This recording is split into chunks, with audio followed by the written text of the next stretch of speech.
what's up, YouTube fam? This is Aspieness here, and today I've talked about it on 2 or 3 videos, but I'm finally doing it. This is going to be a video on evolution and autism, and whether or not if it really is or not. Just for a disclaimer, I personally don't go either for or against. I mean, anything is possible. I mean, it's just kind of, it is what it is there. And so we are going to take a look at one side, and then we're going to look at the other as to probably why it's not. And then we're going to, after the first one, kind of look into, because it brings up a specific gene, and I'm going to go into what that is, okay? So let's go ahead and bring this up here. And there we go. This first article is Evolution and Autism. It's contributed by Saranjana Day, Tiffany Ding, Jane Jane Jane Chang, and Paul Nguyen. And evolution by natural selection requires the heritability of different characteristics that they let some individuals produce more children, possibly because they survive longer. This might make you think that natural selection is selecting for traits that make individuals stronger and better. This isn't necessarily true. Consider individuals suffering from autism. Individuals suffering from autism spectrum disorder, which, you know, some of us do, some of us don't, exhibit impaired social behavior, difficulty with communication, and tendency to engage in repetitive behaviors. Evolutionary biologists are interested in how autism, which is the disorder that makes it difficult to find a mate and start a family, originated in humans. From an evolutionary perspective, a condition that decreases fertility is not expected to persist for long. However, autism continues to persist and arguably is arising at a faster rate. Evolutionary biologists have honed in on one observation in particular. Autistic individuals are more likely to be males and have interests in repetitive behaviors and mechanical actions. Like I've said for in another video, there are females on the spectrum, and I think there needs to be more broad, I mean, which they might have already done it, but I think they need more broader testing as far as that. I know someone that lives in a city near me that has an autistic daughter, so it is very possible, and I wish they would kind of include that. Hunters have to be able to predict the patterns of game movement through the sessions of repetitive behavior, endure solitude through hunting, an antisocial state, and make an inventive tools a mechanical action. Thus, it has been hypothesized that the autistic brain is an example of extreme male brain that initially evolved to cope with the demands of hunting. In hunter-gatherer societies, traits allow males to survive and provide for their families. Crespi 2013. However, these traits no longer provide the same benefits in the context of a modern world. Okay. Sorry, so used to doing it on one. Okay. So there's a couple of cartoons here. Another evolutionary explanation focuses on the rapid evolution of human cognition. Humans' life histories consist of the longest period of neurodevelopment, about 25 years. Evolutionary biologists posit, I think I said that right, that autism is simply the stagnation of neurodevelopment in the persistence of a childlike state. Some cases that's true, some cases that are not. Excuse me. And then you see here restricted interest in repetitive behaviors. And it's kind of hard to see here a heterochronic model of autism in regards to its restricted interests in repetitive behavior. So it's just basically kind of giving what we do each day. I'm not as repetitive as others, but that can be different. Local and global perception and processing underdeveloped, and it gives kind of a scale, I guess. Granted, I don't know who drew these, but I mean, more power to them. It's not bad. Do I think they need to be included in this? Not really. Developmental heterochronic model with respect to local versus global processing in autistic individuals. And I'm going to go ahead and look that up.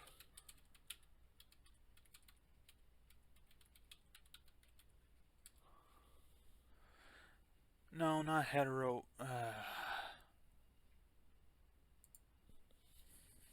Sorry, folks. I'm just trying to get a little bit more sense. I should have done this in the first place. I thought I read all the way through thoroughly, but hey, it happens. You know, it happens.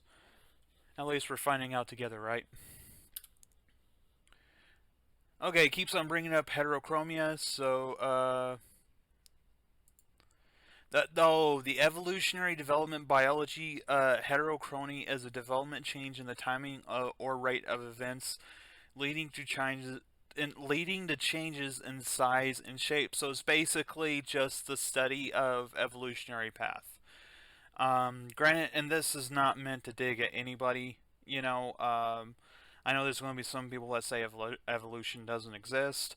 I personally believe in a creationism type approach, but who knows? I mean, maybe God's putting his hand in changing things, or whatever.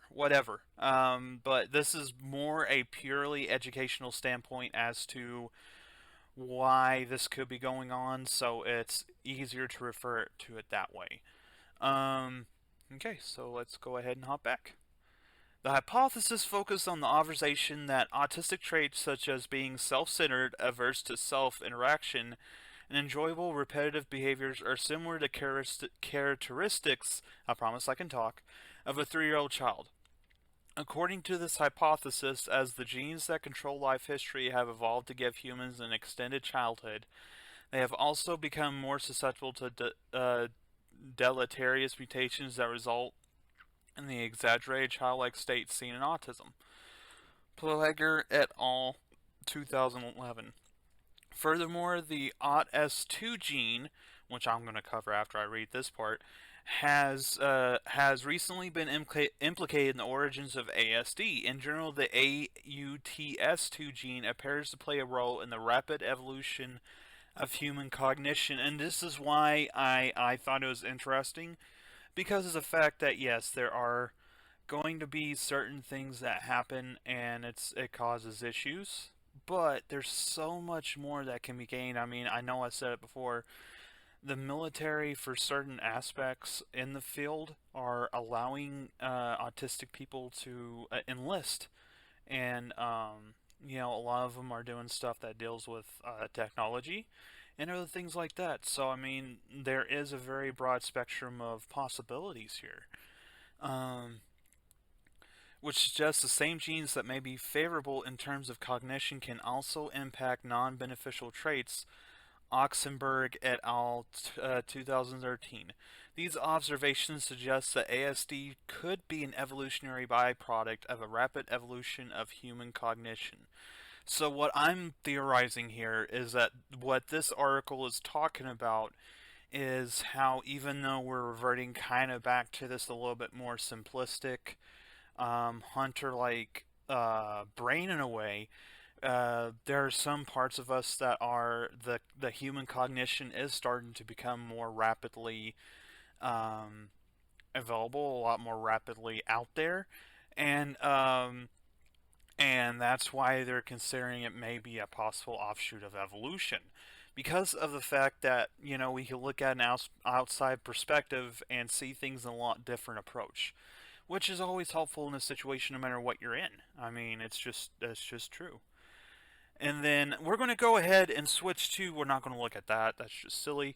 We're going to switch to AU2S2 gene and what it does. And I'm just going to read this one little sentence because it's, our few sentences, because it's kind of the most important thing. The gene has been implicated in neurodevelopmental and as a candidate gene for numerous neurological disorders. So this gene is specifically associated with numerous disorders, including autism spectrum disorder, intellectual disability, and developmental delay. Mutations in this gene have also been associated with non-neurological disorders such as acute lymphoblastic leukemia, which that sounds bad, aging of the skin, that's why when we get older our skin changes, is due to this gene, early onset androgenetic alopecia, and certain cancers. Alternative splicing results in multiple transcript variants encoding different isoforms.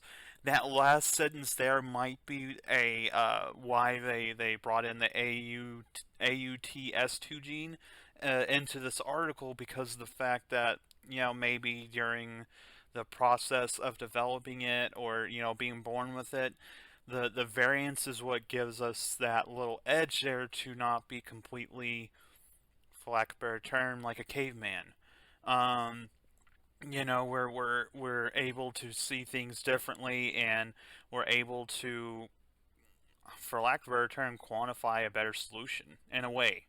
I'm not saying that we're an absolute almighty powerful being now, but I mean it is interesting that even with me, I hear from people all the time that wow, that's a really unique way of looking at it, or that's a really good way to integrate this. I know with my work, they literally have asked me 2 or 3 times how I do this in a situation or do that in a situation, just because of the fact that I have figured this niche somehow that nobody else has been able to. So that's a key point as to also why I want to do this, is to also explain why in this point of in my point of view, like I said, I'm in the middle ground here. I don't go for or against. I just know the benefits that it gives me. So we're going to go back to this one. The hypothesis. Oh, we already read that part. Sorry. And then really that's about it. And then, but we're going to try to take a little bit better look, since it's a little bit bigger on here. Meet AU2S2, and there's the gene there. One of the fastest changing genomic regions. It is primarily composed of non-coding regions, but it's still very important. Bad things happen. AU2S2 is knocked down. With AU2S2, number one, before and then after, okay, slower mobility, last place, smaller head, decreased motor and sensory neurons in cerebellum and spinal cord, which that's a very true thing. For those of us that are on the spectrum, we do have decreased motor and sensory neurons. That's why when a lot of things hit us all at once, I know with me personally, I have to really fight that urge to fight or flight. Cerebellum is involved in cognitive and emotional function and motor context. Defects uh, could to could lead to autism spectrum disorder implicated in evolution of ASD. And then here's all the sources right there, which, by the way, just like I did in the last autism video, whatever I've looked up and used, I will include this. That way you can take a look at it yourself, just to kind of see, your perspective on it, get a better read.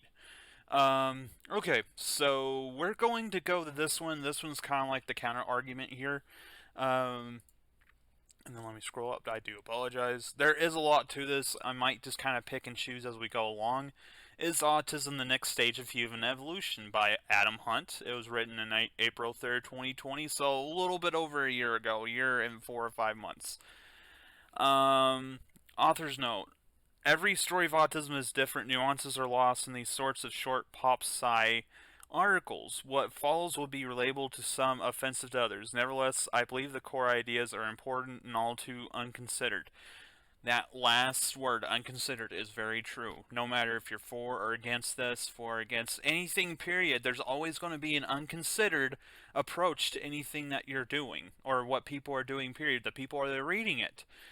People that are doing the testing, now I think this is kind of more of it is for that evolution might not be possible, but hey, he openly says, you know, that these ideas, no matter if they're pop sci articles or not, are important. Okay, so I'm going to kind of skip or spend a bit of time around the sorts of autistic individuals who run blogs or work in Fortune 500 companies. It's very true. You might eventually hear a comment repeated in many forms, sometimes quietly, usually smiling, perhaps in a moment of exasperation, which sounds something like autism is the next stage in human evolution. In the more troll-friendly corners of the internet, you might even stumble upon this idea repeated in deliberately provocative and almost certainty joking slogans that autism master race. I have personally never heard that. I mean, there might be some people on the spectrum that might refer to that. That is a little bit close-minded, it might be from somebody that is outside of the spectrum saying that. Who knows? But like I said, I've never heard of that before. These comments are mostly throwaway, not proposed as genuine political statements or with ideas of genetic supremacy. They are reactions against a culture which has decided autism is a disease, which is what I like about this article more than the other one, which many individuals with autism diagnosis recognize as short-sighted. I mean, there are times with me that I do see a short-sighted approach to all this, so I mean, I do understand that. This characterization is most likely to come from the sorts of autistic individuals who are highly intelligent, highly productive, and hyper rational. Not only do they notice their own high ability to in certain domains, they also see those very domains as the quintessential components of a modern human. This deliberately controversial stance is accompanied by a more common claim in the public sphere that autistic individuals played important roles in moving humanity forward. It wasn't the ones yakking around the campfire developed new technologies for our hunter-gatherer ancestors, as Temple Grandin puts it. Temple Grandin, if you don't know, she is I believe she has a doctorate in veterinarian science relating to cattle, but she is also a very huge autism advocate. I look up to her personally. There is even a movie about her, but it taught, she has done so much for the autistic community, and has said everything about it. So, I just personally want to thank Temple Grandin for that. If you're interested, I might put in an article about her history. Even this milder version of the concept is controversial in comparison to the classical medical view perpetrated, sorry, R's and S's and T's still have trouble with. Through the last several decades, autism is a disease we should be trying to rid from the human race. I personally don't think it needs to be. That's not right. This is controversial in comparison to the classic medical view perpetrated through the last several decades. Oh, just kind of a point grabber there.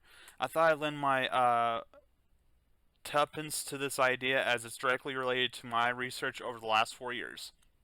In a very boring way, I'll end up holding the middle ground. No, autism is not the next stage of human evolution. No, it is not something that we should want to eliminate from our species. So at the same time, he says that it's not a part of it's not human evolution. At the same time, it shouldn't be gotten rid of, which is very true. I think it was Storm in I want to say maybe it was the second X-Men movie. No, it was the first one. It was the first one. No, it was the. I don't know. There's too many of them now. But basically, I think Rogue says that basically ascertaining to there's something wrong with us. We shouldn't have been. And then Storm tells her that we're perfect just the way we are. And that's where ultimately this is at. I personally think that we should all, including us, just embrace what we have. It's frustrating, yes. By no means is it frustrating. But, or is it not frustrating? But, at the same time, there's so many benefits that you get from it. And, for those struggling, you can reach out to me in the comments about it. You can talk to me about it, and I will do the best I can to help. I mean, but this is who you are. And I mean, that's the only thing I could say is that just with like anybody else that doesn't have autism but sees themselves in a different light, this is who you are. Celebrate what you have. It's taken me a long time to even see that. But you know what? I am me, and that's all I need. This conclusion, all too uncontroversial in the clickbait era, nevertheless requires seeking our way down a fascinating path. We are, after all, considered the destiny of humanity, the rise of civilization, and the emancipation and empowerment of fellow human beings. So I'm guessing this guy might be autistic as well from how he said that. I might be wrong, though. The general thrust of my research is defending the theory that within a hunter-gatherer tribe, it was optimal for us to think differently. We are clever, our brains are versatile, but not infinitely so. Makes sense for our minds to specialize so we can each take slightly different roles within a group with slightly different abilities and disabilities. Some of those differences land you in a psychiatrist's office today, autism is one of the ones I have been concentrating on.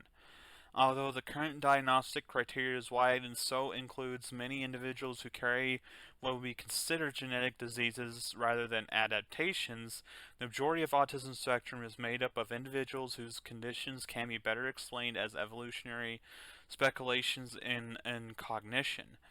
This affects their behavior and social abilities. We have been seeing these differences as negative, detrimental, and in some sense they are, but they are also come with positives. This is why I chose this article, because it's very positive. The most obvious for those are in memory and obsessions, which leads to nigh on superhuman expertise, while autism is also associated with various differences in sensory processing and cognitive processing, which could have severed a purpose to our ancestors, or served a purpose to our ancestors. So it's kind of like one foot in, one foot out, in my layman's terms. I propose that the reason autism exists today, the reason it is so common, and I'll stop it after this. And the reason we haven't found any disease processes to explain this majority of less disabled, often highly intelligent autistic individual is that it was good to have some autistic individuals in every hunter-gatherer group. Their minds could do things which others couldn't, so the individual autistic people would have been respected and achieved status by other means than social nuance, and the group would have thrived with their contribution. This evolution explanation of these less disabled, currently unexplained forms of autism, although condensed here, hopefully suffices to show why I reject the autism should be removed from the population idea, which follows its public perception as a disease. A Kantian mind, even accepting the hypothesis, might choose to argue that autism has served its purpose and now causes more harm than good. Not true. And so, like the other remnants of human evolution was led around with us, such as sexual jealousy, war, and political tribalism, we might be better off without it. I don't agree, but it's coherent thought and useful to mention because it is exact opposite to the pro-autism argument made by the autism is the next stage in human evolution side. One argues that autism might have served a purpose but belongs in the past. The pro-autism argument is that autism has served some of its purpose but belongs in the future. And I mean, if you want to read more into it, you can. I think basically, okay, so I actually kind of looking a little bit through this. I'm going to read this because it is so important. As the modern rendition of an ancient principle goes, diversity is our strength. Only the rarest of circumstances would see one such individual difference come to dominate our future. Predictions of lifespan, weight, even height might bear out over the centuries to come, but mind? No. We benefit as individuals and as a group by thinking in different ways and cooperating to make the best of these strengths and the least of our weaknesses. There will be no master race, autistic or not. So I do like his approach on everything. First and foremost, saying that autism is by no means something that we need to get rid of. You know, I mean, the second proponent is that he didn't totally disregard the evolutionary part. He did explain his thoughts on it, but he didn't say it's not possible. He just gave his explanation as to why it's probably not. So for people like us, that's kind of a hard hindsight to see. We either see facts or not, and sometimes it's not that way. Sometimes, there are facts, but there's going to be stuff that's thrown at us that is a total curveball. And with that being said, I mean, it's up to us to make sure we can pick up that ball and go, or hit that ball and knock a home run out of it. We have to try to do that because it's so important for our life to do that, to learn to do that. It's been a struggle for me.